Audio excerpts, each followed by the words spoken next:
aqui no nosso programa para ter uma conversa muito interessante sobre os MIPs. Nós vamos receber o Dr. Gilberto Denuti, que é médico, farmacêutico e professor de farmacologia na Faculdade de Medicina da Universidade Estadual de Campinas, também do Instituto de Ciências Biomédicas da Universidade de São Paulo, na Universidade Metropolitana de Santos, na Universidade Brasil e Faculdade de Medicina São Leopoldo, e também é membro titular da Academia Nacional de Medicina, da Academia Nacional de Farmácia e também na Academia Brasileira de Ciências. E eu quero conversar com o doutor, é claro, sobre esse assunto, mas antes de a gente entrar na entrevista, eu quero pegar um oi aqui, doutor. Tudo bem, doutor?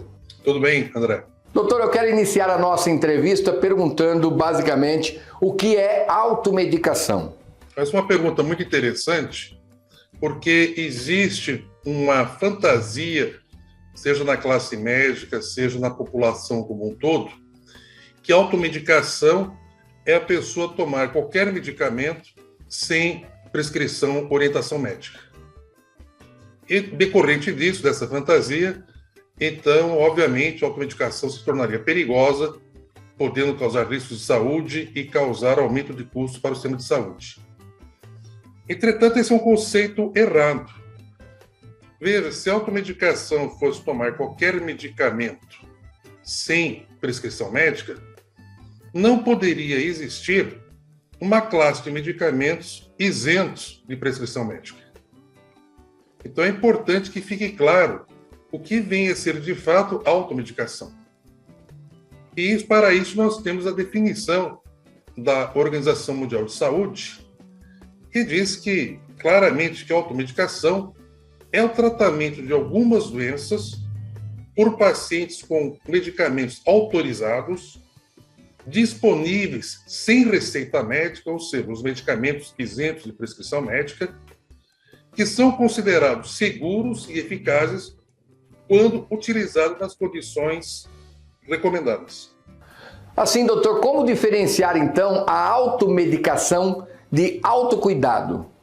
Então, nesse contexto da automedicação, ela faria parte como dos elencos de atitudes abrangidas com aquilo que nós chamamos de autocuidado, que é a capacidade das pessoas, famílias e comunidades de promover a saúde, evitar doenças, permanecer com boa saúde e de enfrentar a doença ou deficiência com ou sem acompanhamento de profissionais da saúde.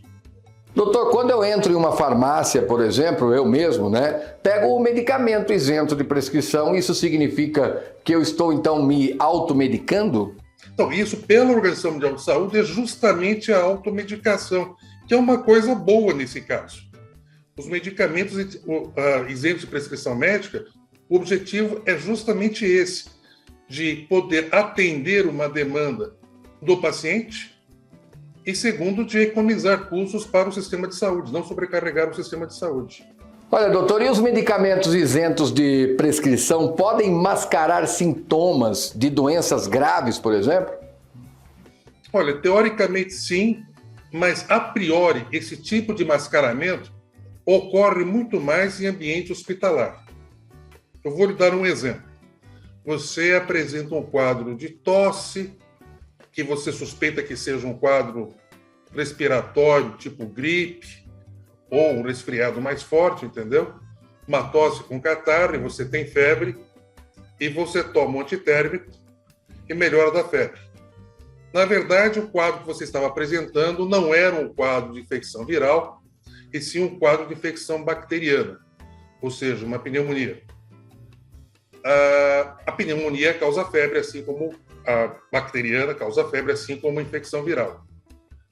O que acontece é que você continuar tomando o antitérmico, você não vai ter febre, você vai mascarar esse sintoma da febre. Mas você vai se sentir que não está melhorando do quadro gripal, está ficando mais grave. No ambiente hospitalar, isso é mais difícil, porque às vezes o paciente no pós-operatório, ele, obviamente, vai ter dor, você dá esses analgésicos que também são antitérmicos, e agora você tira a temperatura do paciente, só que o paciente está no pós-operatório, ele não está relatando para você esse mal-estar. Então, esse tipo de mascaramento ocorre mais em ambiente hospitalar. Em ambiente comunitário, é muito raro que isso aconteça. Doutor, em quais situações, né, eu posso recorrer, então, aos MIPs? Olha, nas situações corriqueiras, e você suspeita, por exemplo, você está com uma dor de dente, você vai ter que procurar o dentista, entendeu? Mas você, enquanto isso, está com a dor, você toma um analgésico, até marcar consulta, até que possa ser visto pelo dentista. Você tem uma dor muscular, você tem uma febre, uma cefaleia, entendeu? Ou seja, isso está muito claro, é corriqueiro no uso da população, de usar a medicação, e até como nas propagandas de televisão são bem enfatizadas, caso o quadro não apresente melhor no decorrer do tempo, você procurar uma assistência médica. No dia a dia, quais os medicamentos isentos de prescrição são mais procurados, doutor? Olha, geralmente são antitérmicos, anti-inflamatórios, analgésicos, vitaminas, entendeu? Geralmente são esses os tipos de medicamentos que o pessoal mais procura, que são que em várias formulações para venda como medicamentos isentos de prescrição médica. Agora, Varia de país a país, tem país que a lista é mais extensa, tem país que a lista é menos extensa. doutor, é necessário uma orientação de um farmacêutico para que o consumidor possa levar para casa um medicamento isento de prescrição? Não diria que seja necessário, por isso que são medicamentos isentos de prescrição médica, ou seja, para a pessoa de fato pegar a medicação e usá-la. Agora, ter um profissional que possa dirimir dúvidas, posso tomar aspirina com café, alguma coisa do gênero, entendeu? Isso é interessante em qualquer ambiente. Doutor, com a sua longa experiência como médico, o senhor acha que a venda de medicamentos isentos de prescrição nos supermercados pode aumentar os casos de intoxicação por medicamentos? Olha, André, na minha experiência, opinião pessoal não tem nenhum valor científico, entendeu? Então, basicamente, para responder a sua pergunta, eu me refiro à literatura especializada no ramo, entendeu? Nos países em que isso foi introduzido, tem um exemplo clássico da Dinamarca, que é um país que tem um sistema de vigilância sanitário muito bom. Os MIPs foram introduzidos em 1990, eles introduziram 20 medicamentos subitamente, tornaram tipo anti-inflamatórios, inclusive cremes vaginais com antimicóticos, antiácidos, eles tornaram subitamente medicamentos de venda livre.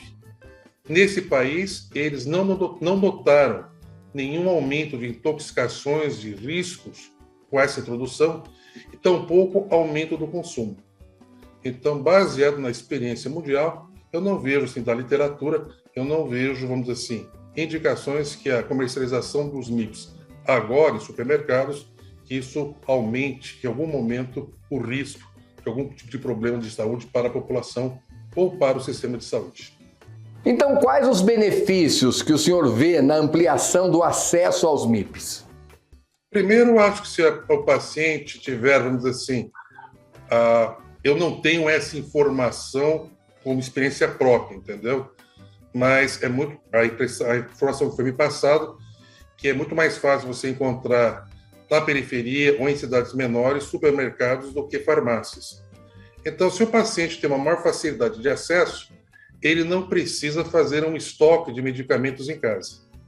Isso é importante porque 30% das intoxicações medicamentosas no Brasil são por ingestão indevida. Ou seja, geralmente é a criança que acaba pegando o medicamento e tomando de maneira indevida. Segundo, que eu calculo, outro benefício, é que ao você aumentar o acesso, também isso traga também um aumento da concorrência e, com isso, uma redução de custo para o paciente, para o consumidor. Os MIPs que devem ser comercializados pelos supermercados terão alguma exigência específica? Eu suspeito que não, porque, afinal de contas, a definição é medicamentos isentos de prescrição médica. Isso já está previsto na legislação e regulamentação pela Anvisa. Doutor, então os MIPs são seguros? Olha, nós temos o uso prolongado desses MIPs, desses medicamentos. Eles não são lançados inicialmente como MIPs. Eles foram lançados como medicamentos e, no decorrer da prática clínica de décadas, foi considerado que eram seguros o suficiente para poderem serem comercializados sem prescrição médica. Então, não é que você gera um medicamento MIP. Ele existiu como um medicamento sob receita médica e depois de décadas de uso, que foi comprovada a sua segurança, a sua baixa toxicidade, é que ele evoluiu para MIPs. Ao trazer os medicamentos, então, isentos de prescrição para os supermercados, o Brasil está seguindo modelos de outros países, doutor? Sim, segue modelos, você vê países dos Estados Unidos, países europeus, que utilizaram esse recurso para facilitar o acesso da população à medicação, que é um direito da população, e segundo, evitar sobrecarga do sistema de saúde.